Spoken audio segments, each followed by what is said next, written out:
Hello, everyone. This is Rachel Maddow, and I need you to stay with me tonight because what unfolded just moments ago tied directly to 1 minute ago, House math turns deadly for GOP after Texas shock, quietly altered the balance of power in Washington in a way most people will miss.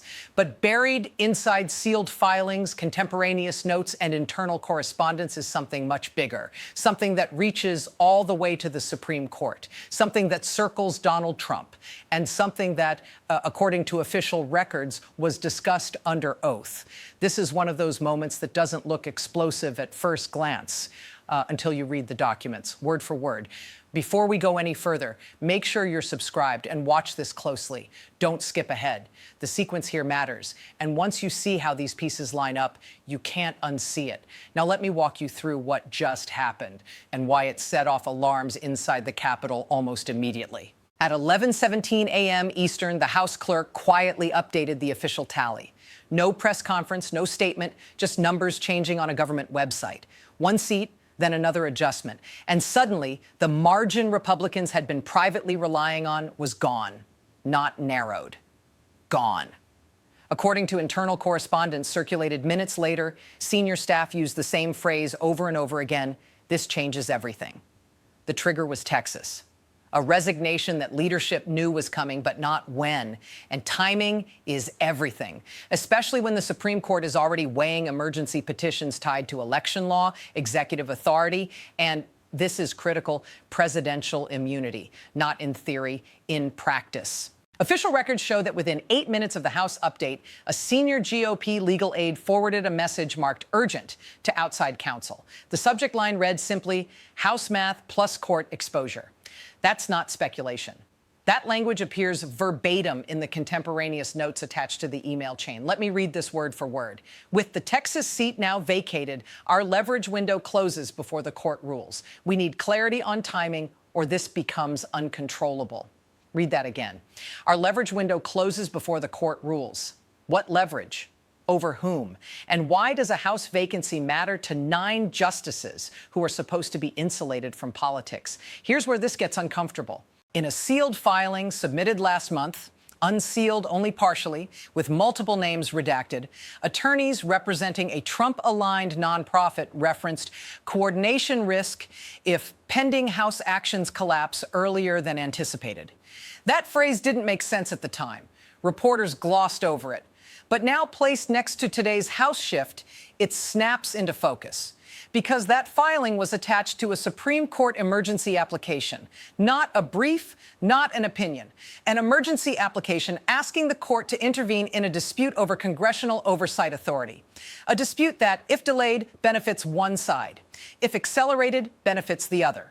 And according to internal correspondence reviewed by committee investigators, Trump himself was briefed on this timing concern under oath.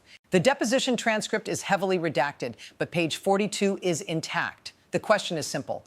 Were you aware of discussions involving House scheduling and potential Supreme Court consideration? Trump's answer, I was told there were moving parts.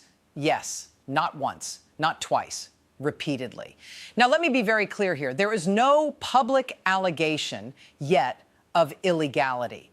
What we are talking about is influence, pressure, the bending of institutional timelines, and whether the Supreme Court was knowingly placed into the center of a political countdown clock. Here's the part no one expected. Flight logs. On March 3rd, a private jet registered to an LLC linked to a longtime Trump donor landed at Dulles at 6:14 p.m. That same night, according to visitor logs, a former Supreme Court clerk, now working in private practice, entered a secure building used for off-site judicial conferences. The next morning, House leadership delayed a procedural vote without explanation. Coincidence? Maybe. But contemporaneous notes from a Senate staffer observing the delay say this: they're buying time for the court. That's the tell.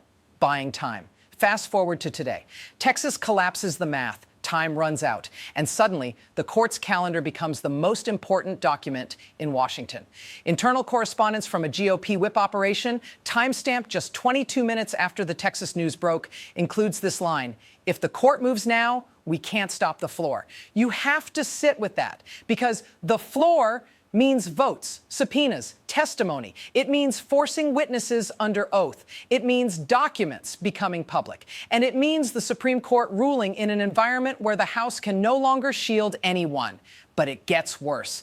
In an audio recording entered into evidence last year, largely ignored because it seemed procedural, a voice identified by two witnesses as a Trump legal advisor says, once the House flips, the justices won't wait. Won't wait for what? For cover, for delay, for the illusion that this is all happening in separate lanes. And now those lanes have merged. According to official records, Chief Justice Roberts was informed this afternoon of a material change in congressional posture. That phrase appears in a memo sent to multiple chambers. Again, read that carefully. Material change in congressional posture. That's not political gossip. That's legal language. It means the assumptions underlying pending cases may no longer apply. And that brings us to where we are right now, a House that can move faster than expected, a Supreme Court sitting on cases it can no longer slow walk, and Donald Trump, whose legal strategy, according to internal correspondence, depended on both staying frozen just a little longer. When we come back, I'm going to show you how these timelines intersect down to the day, how exact dates, redacted names, and overlooked footnotes reveal a pattern, and why, if this were anyone else, anyone, the response would already be very different. Stay with me. This is where it all connects. Let's pick up exactly where the timelines collide. Because once you line these dates up, not emotionally, not politically, but mechanically, the story tells itself. According to official records, the Supreme Court's internal conference schedule was quietly amended on April 22nd. No announcement, no public explanation, just a shift. One case moved forward, another held.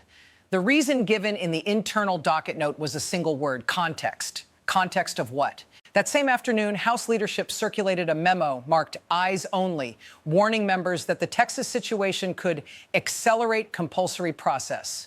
That's the phrase they used: compulsory process, subpoenas, enforcement, under oath. Let me read a line from that memo word for word. If numerical stability is compromised, pending restraint strategies will fail. Read that again. Pending restraint strategies will fail.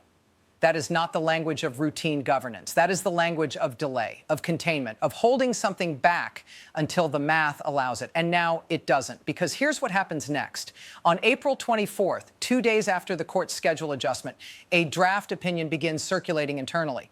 We know this because of contemporaneous notes kept by a clerk who later testified under oath that the draft was labeled time sensitive, not outcome sensitive, time sensitive. Why would timing matter that much? Because across the street, literally, House investigators were preparing to reissue subpoenas that had previously stalled in committee. Names that had been redacted before were now slated to appear in full. Attachments once deemed outside scope were back in play. And Donald Trump knew it.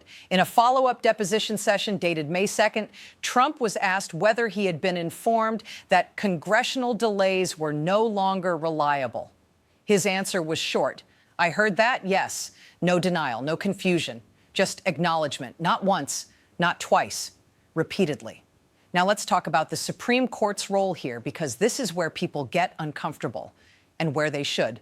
According to internal correspondence obtained by investigators, multiple parties with business before the court were tracking House vote counts in real time. One email sent by a legal strategist tied to Trump World states, if the House moves first, the court loses insulation. That sentence matters. Because the Supreme Court's authority rests not just on law, but on perception, on the idea that it is not reacting to political pressure. And yet here we are watching schedules shift, drafts accelerate, and emergency applications suddenly treated as urgent, all as the House math collapses. Here's the part no one expected: a handwritten note dated April 26th, taken during a private meeting between two senior legal figures, one formerly employed by the court. The note reads, once Texas breaks, the window shuts. They know that. They know that. Who is they? The note doesn't say. The name is redacted. But the implication is clear. Someone understood that the House's ability to act was the clock, and that the Supreme Court was watching it tick. Now zoom out. For months, the assumption in Washington was paralysis. A divided House, no margin, no movement. That assumption shaped legal strategy, political messaging, and institutional posture. And then Texas happened. And suddenly, the assumption evaporated. Which brings us to the analysis, the part where you have to ask why. Why would Supreme Court timing appear to move in parallel with House instability? Why would Trump's legal team reference House math in correspondence tied to court exposure? Why would anyone need to buy time if the law alone was sufficient? Short sentences matter here. Institutions don't panic without reason. Delays aren't neutral. And coordination doesn't require conspiracy to be dangerous.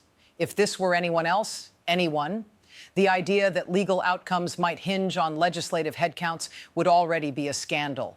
The idea that a former president was briefed on those headcounts under oath would already be front-page news. But because this involves the Supreme Court, people hesitate. They lower their voices. They say, be careful.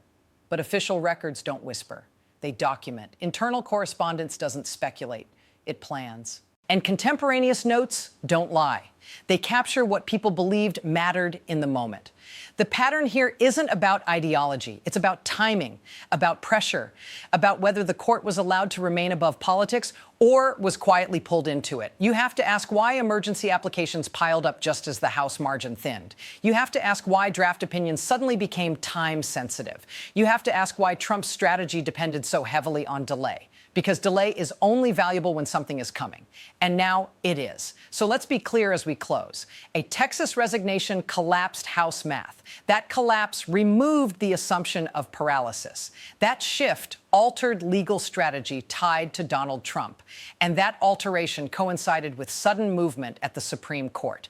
Those are facts drawn from official records, internal correspondence, and sworn testimony. What it means legally, politically, historically, is still unfolding. But one thing is already clear. This moment matters because once institutions start adjusting to each other instead of the law, the consequences last far longer than any single ruling. Thanks for watching. Subscribe, share this, and stay alert. Don't let anyone tell you this doesn't matter, because it does.